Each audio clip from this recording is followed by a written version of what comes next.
ചെറുനാരങ്ങ സർവത്ത്. പക്ഷേ ഇതിൽ ചെറുനാരങ്ങ മാത്രമേ ഉള്ളൂ. മധുരം ഇല്ല, ഉപ്പില്ല, തേങ്ങയില്ല, വെള്ളമില്ല. ഓക്കെ, കാറില്ലപ്പാ. പക്ഷെ റിയാക്ഷൻ തരാൻ പാടില്ല. ഇല്ലടാ, ശരി, നല്ലത് ചെറുള്ളൂ മാത്രമേ ഉള്ളൂ. ഓക്കെ, പേരെന്ത്? സിനാൻ. സിനാൻ എത്ര പഠിക്കുന്നത്? ഞാൻ അക്കൗണ്ടിങ്. വെറുതെ പറഞ്ഞപ്പാ. കുടിച്ചോ? ഓക്കെ, കുടിച്ചോ കുടിച്ചോ. വർക്കുണ്ടാ, കുടിച്ചോ? ഇങ്ങോട്ട് കയറി ലൈക്ക് അടിക്കാൻ പറഞ്ഞു.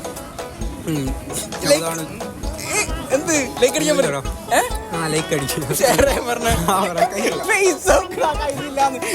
റിയാക്ഷൻ തരാൻ പാടില്ല. റിയാക്ഷൻ നീ കുടിച്ചോക്കുന്നാ? കുടിച്ചോക്കറാ. ടയർഡായാ? ചെക്കൻ സെറ്റാണ്, ചെക്കൻ ഐസാണ്, ചെക്കൻ ഏറ്റെടുത്തിരിക്കാന്ന്. പേരെന്ത്? പേരെന്ത്? അത് കേട്ടാ മുണ്ടാണിക്കറാ. അപ്പൊ ഓക്കെ, കുടി. ഒന്നുമില്ല, സിമ്പിള്. ഡെയിലി കുടിക്കുന്നുണ്ടോ? അപ്പൊ 100 rupees ഞാൻ പറഞ്ഞു.